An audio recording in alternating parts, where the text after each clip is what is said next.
সুপ্রিয় শিক্ষার্থী, এই ভিডিও ক্লিপটিতে আমরা হ্যাড বেটারের ব্যবহার সম্পর্কে জানার চেষ্টা করব।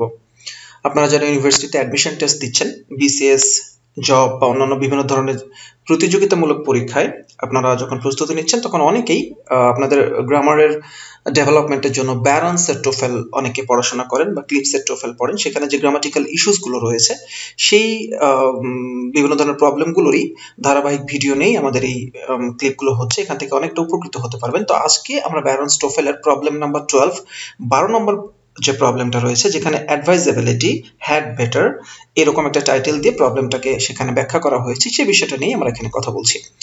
তো অ্যাডভাইজেবিলিটি অ্যান্ড হ্যাড বেটার। অ্যাডভাইজেবিলিটি কথাটার মানে হলো যে উপদেশ দেওয়ার যে ব্যাপারটা, অ্যাডভাইস মানে হচ্ছে উপদেশ দেয়া। এখন আমরা সাধারণত কাউকে কোনো উপদেশ দিতে গেলে হ্যাড বেটার ব্যবহার করি।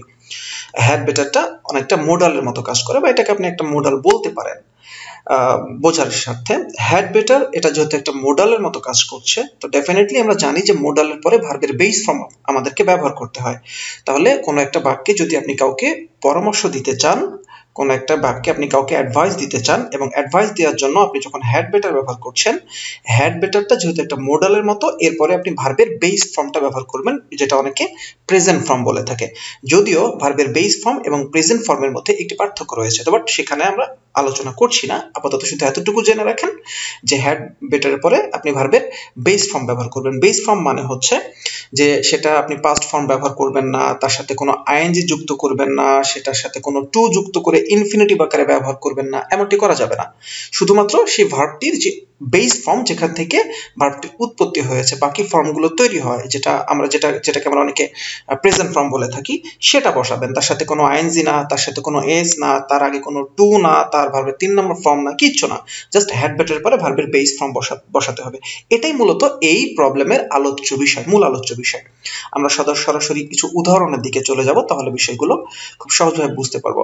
এখানে যে প্রথম উদাহরণটা দেওয়া হয়েছে, প্রিয় শিক্ষার্থী বলে রাখি, এখানে যে উদাহরণগুলো আলোচনা করেছি আমরা, এটা স্রেফ ব্যারন্স টোফেলের যে প্রবলেমগুলো আছে হুবহু সেগুলোকে আমরা আলোচনা করেছি। এখানে আমরা যেটা করেছি, জাস্ট জিনিসগুলোকে বাংলায় কনভার্ট করেছি আপনাদের বোঝার স্বার্থে। এটা আমাদের একটা বই, আমরা ব্যারন্স টোফেলের বাংলা কনভার্সন করেছি, এবং সেটাকে আমরা সেই জিনিসগুলো আমি আপনাদের সাথে শেয়ার করছি। প্রথম যে এক্সাম্পলটা আপনারা দেখতে পাচ্ছেন, বলছে you had better take chemistry 600 this semester. একটা কোর্স কেমিস্ট্রি 600 বলছে তোমার এটা নেওয়া দরকার, এই সেমিস্টারে তোমার এটাই নেওয়া উচিত হবে। তো হ্যাড বেটার আপনি যেহেতু ব্যবহার করেছেন, তো এরপরে আপনি ভার্ব ওয়ার্ডটা ব্যবহার করবেন। এটাকে বলা হচ্ছে ভার্ব ওয়ার্ড, অর্থাৎ এর সাথে কোনো এস না, কোনো ইএস না, কোনো আইএনজি না, বা এর আগে কোনো টু না, কিচ্ছু না, বা টু, টেকেন, এই জাতীয় কিছু না। যে ভার্বটা বসানো যায় প্রেজেন্ট ফর্ম বা বেস ফর্ম, সেটাই শুধু বসাবেন। এটাই হচ্ছে এটার আলোচ্য বিষয়। এখন এই বাক্যটাকে যদি আপনি নেগেটিভ করতে চান, তাহলে কি করবেন? মজার ব্যাপার হচ্ছে, যদি হ্যাড বেটার রয়েছে এরকম কোনো বাক্যকে আপনি নেগেটিভ করতে চান, হ্যাড বেটার রয়েছে এমন কোনো বাক্যকে যদি আপনি নেগেটিভ করতে চান, তাহলে জাস্ট তারপরে একটা নট বসালেই হয়ে যায়। এটা যেহেতু মোডাল হিসেবে কাজ করছে বা মোডালের মতো, জাস্ট মোডাল যুক্ত বাক্যকে নেগেটিভ করতে গেলে তারপর একটা নট দিলে হয়ে যায়। তাহলে অ্যান্সারটা হবে you had better not take chemistry 600 this semester. এরকম অ্যান্সারটা হচ্ছে। আমরা উদাহরণগুলো দেখব। এখানে বলা হচ্ছে you had better to hurry. You had better to hurry. খেয়াল করুন শিক্ষার্থী, এখানে হ্যাড বেটার ব্যবহার করেছি, কিন্তু এখানে হারি মানে তাড়াহুড়ো করা, এটা কিন্তু ভার্ব। হারিটা এখানে ভার্ব, কিন্তু এখানে তার আগে টু নিয়ে এটাকে ইনফিনিটিভ করা হয়েছে। তার মানে আমি একটু আগে বলেছি যে হ্যাড বেটারের পর কোনো ইনফিনিটিভ না, ভার্বের সাথে এস না, আইএনজি না, ভার্বের 2 নম্বর ফর্ম না, কিচ্ছু না। তাহলে এখানে টুটা বসবে না। তাহলে অ্যান্সারটা হওয়া উচিত ছিল ইউ হ্যাড বেটার হারি। আপনার তাড়াতাড়ি করা উচিত। If you don't want to miss the bus, যদি বাস আপনি ফেল করতে না চান, যদি বাসটি ধরতে ব্যর্থ হতে না চান, আপনি তাড়াতাড়ি যেতে হবে, নাহলে বাস আপনি মিস করবেন, এমনটা বোঝাচ্ছে। এর পরের এক্সাম্পলগুলো আমরা যথারীতি দেখব। বলছে we had better made reservation so that we will be sure of getting a good table. বলা হচ্ছে আমরা আগে থেকেই রিজার্ভ করে রাখতে হবে, না হলে আমরা একটা ভালো টেবিল ধরতে পারবো না। কোন একটা প্রোগ্রামের কথা বলছে, যেখানে আপনারা একটা গেট টুগেদার করবেন বা পার্টি করবেন বা টেবিলে বসে একটু খাওয়া দাওয়া করবেন, তো আগে থেকে রিজার্ভ না করলে ওই যে ভালো জায়গাগুলো হয়তো অন্য কেউ নিয়ে ফেলতে পারে। সেদিকে যাচ্ছি না। হ্যাড বেটার ব্যবহার করেছি আমরা এখানে, বাট এখানে আমরা মেড ব্যবহার করেছি, যেটা হচ্ছে মেকের 2 নম্বর বা 3 নম্বর ফর্ম। তাহলে এখানে এটা করা যাবে না। আবারও বলছি যে হ্যাড বেটারের পরে ভার্বের বেস ফর্ম, প্রেজেন্ট ফর্ম, যেটাকে অনেকে আমরা বলে থাকি, ব্যবহার করতে হবে। তাহলে এখানে কি বসানো উচিত ছিল? এখানে বসানো উচিত ছিল মেক। তাহলে অ্যান্সারটা কি দাঁড়াতো? We had better make reservation. অ্যান্সারটা এমন হতো। আশা করি বুঝতে পারছেন। এরপরে আমরা যদি পরের এক্সাম্পলটা দেখার চেষ্টা করি। এখানে কি বলছে প্রিয় শিক্ষার্থী, খেয়াল করুন। You had better don't quit your job until you find another one. আরেকটা চাকরি না খুঁজে যতক্ষণ পারছো ততক্ষণ এই চাকরিটা ছাড়া তোমার উচিত হচ্ছে না বা উচিত হবে না। আরেকটি চাকরি যতক্ষণ খুঁজে না পাও ততক্ষণ এটা ছাড়া তোমার উচিত হবে না। পরামর্শ দিচ্ছি, কারণ হ্যাড বেটারটা পরামর্শ দেওয়ার জন্য ব্যবহার করা হয়, অ্যাডভাইস দেওয়ার জন্য ব্যবহার করা হয়। তাহলে এখানে হ্যাড বেটারের পরে কুইটটা ছেড়ে দেওয়া, এটা কিন্তু ভার্ব।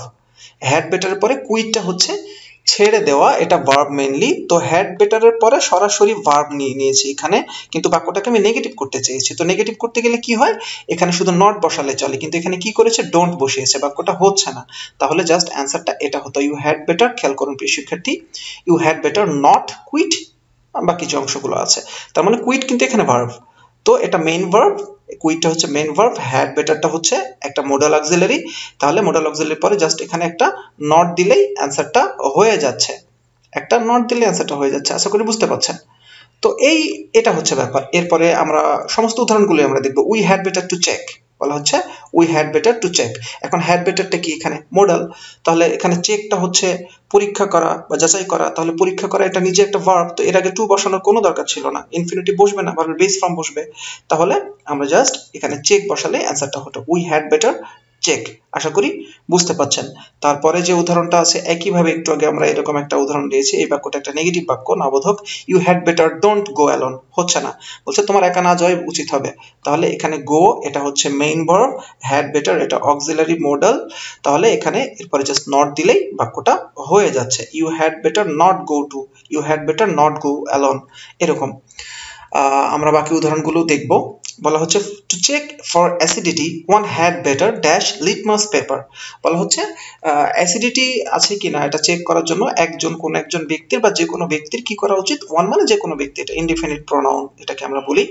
তো ওয়ান হ্যাড বেটার একজনের পরামর্শ দিচ্ছে, ওয়ান হ্যাড বেটার, তো ডেফিনেটলি হ্যাড বেটার পরে ভার্বের বেস ফর্ম বসবে। এখানে এই এ নাম্বারটা অ্যান্সার হবে, এটার সাথে আবার আইনজি যুক্ত করেছে, তার মানে হচ্ছে না।